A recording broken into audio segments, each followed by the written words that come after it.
Brought to you by TechnoSpark 20 series smartphones. I'm superhuman. 2024 ची महाराष्ट्रातली यंदाची लोकसभा निवडणूक जिच्याकडे अख्ख्या देशाचं लक्ष होतं.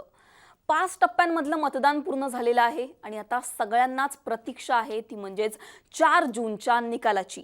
सगळ्याच राजकीय पक्षांनी यंदाच्या निवडणुकीसाठी कंबर कसली होती.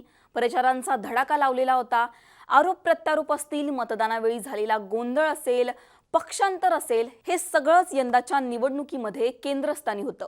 पहिल्या टप्प्यात जो सगळ्यात महत्त्वाचा मतदारसंघ होता तो म्हणजेच नागपूर लोकसभा मतदारसंघ. नागपूर लोकसभा मतदारसंघाबद्दल जेव्हा आपण बोलतो तेव्हा नितीन गडकरींचा चेहरा समोर येतो. पण नितीन गडकरींसाठी 2024 ची ही लोकसभा निवडणूक तितकी सोपी नव्हती. गडकरींनी या निवडणुकीची धास्ती घेतलेली आपल्याला पाहायला मिळालं. नितीन गडकरींनी ही निवडणूक सिरियसली घेतलेली आपल्याला पाहायला मिळालं. मोदींची नागपूरमध्ये झालेली सभा असेल, गडकरींनी केलेला प्रचार असेल, यावरूनच आपण हे बोलू शकतो.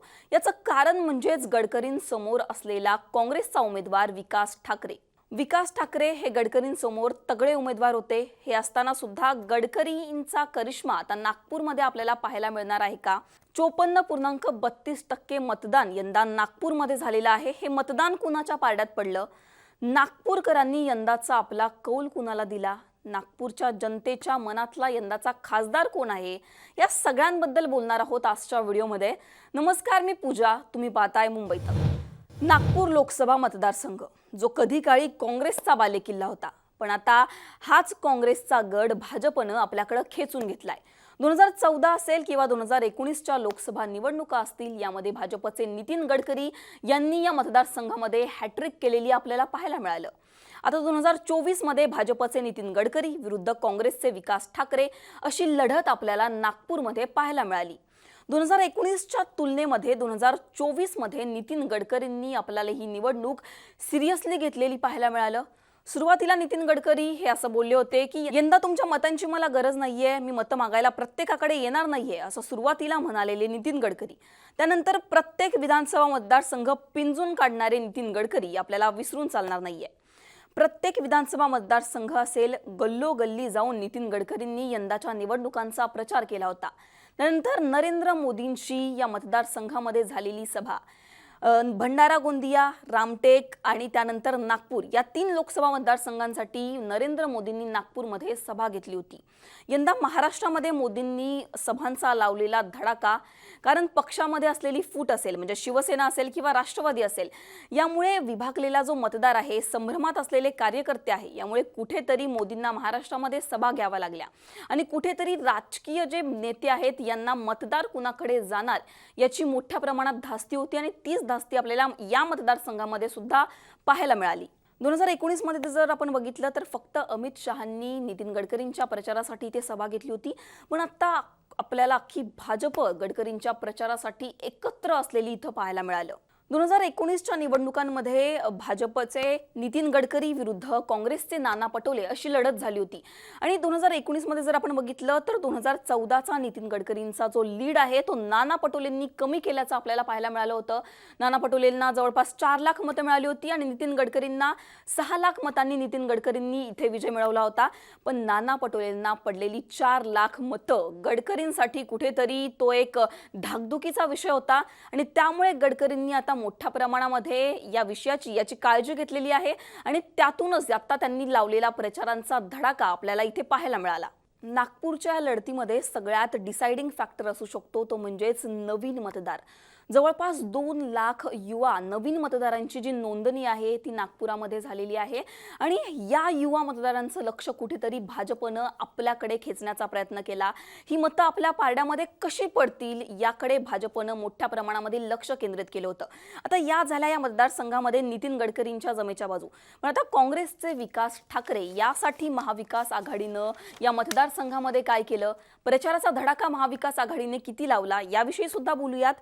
विकास ठाकरेंविषयी बोलायचं झालं तर एक स्थानिक चेहरा म्हणून या मतदारसंघामध्ये विकास ठाकरेंची ओळख आहे. विकास ठाकरेंनी 10 वर्ष नागपूर शहर काँग्रेसचे ते अध्यक्ष आहेत. त्यामुळे या मतदारसंघामध्ये स्थानिक लोकांसोबत त्यांची नाळ जुळलेली आहे. पण आपण जर बघितलं तर विकासाच्या मुद्द्यावर नागपूरची जनता ही इथे लोकांना, इथे नेत्यांना मतदान करते. त्याच्यामुळे इथे विकास ठाकरेंच्या पारड्यामध्ये किती मतं पडणार हे सुद्धा पाहणं महत्त्वाचं आहे. आपण जर बघितलं तर विकास ठाकरेंसाठी महाविकास आघाडीने सुद्धा मोठ्या प्रमाणात प्रचाराचा धडाका लावला होता. काँग्रेसचे मल्लिकार्जुन खरगे असतील, कन्हैया कुमार असतील यांनी या मतदारसंघामध्ये विकास ठाकरेंसाठी घेतलेल्या सभा कुठेतरी त्यांच्यासाठी फायद्याचा विषय ठरू शकतो. त्यानंतर विकास ठाकरे हा कुणबी चेहरा आहे. आपण जर बघितलं तर नागपूरमध्ये कुणबी मतं मोठ्या प्रमाणात आहेत. कुणबी समाजाची संख्या इथे मोठ्या प्रमाणात आहे. त्यामुळे ही कुणबी मतं आता विकास ठाकरेंच्या पारड्यात पडतील का हे सुद्धा पाहणं महत्त्वाचं असणार आहे. आता विकास ठाकरे आणि नितीन गडकरी यांनी या मतदारसंघामध्ये प्रचारासाठी काय काय केलं, यांच्या पक्षांनी या मतदारसंघामध्ये प्रचारासाठी किती धडाका लावला हे आपण पाहिलंच. पण महत्त्वाचा मुद्दा आहे ते म्हणजे या मतदारसंघामध्ये झालेलं मतदान. 2019च्या तुलनेमध्ये नागपूरमध्ये यंदा फार कमी मतदान झालं. त्याचं कारण म्हणजेच उष्णतेचा तडाखा आपण बोलू शकतो. फार कमी प्रमाणामध्ये यंदा जे नागरिक आहेत, मतदार आहेत, ते आपल्याला मतदानासाठी बाहेर पडल्याचं पाहायला मिळालं. जर आपण बघितलं तर एकूण 54.32% मतदान यंदा नागपूरमध्ये झालं. विधानसभा निहाय, विधानसभा वाईज जर आपण बघायचं झालं तर नागपूरमध्ये एकूण 6 विधानसभेचे मतदारसंघ आहेत. 6 पैकी 4 विधानसभा मतदारसंघामध्ये भाजपचे आमदार आहेत, तर 2 विधानसभा मतदारसंघामध्ये काँग्रेसचे आमदार आहेत. भाजपचं वर्चस्व मोठ्या प्रमाणामध्ये आपल्याला नागपुरात पाहायला मिळतं.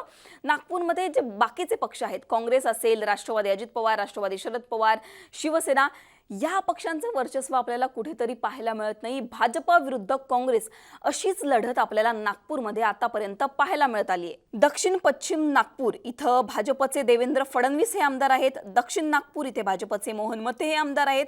पूर्व नागपूरमध्ये भाजपचे कृष्णा खोपडे हे आमदार आहेत. मध्य नागपूरमध्ये भाजपचे विकास कुंभारे हे आमदार आहेत.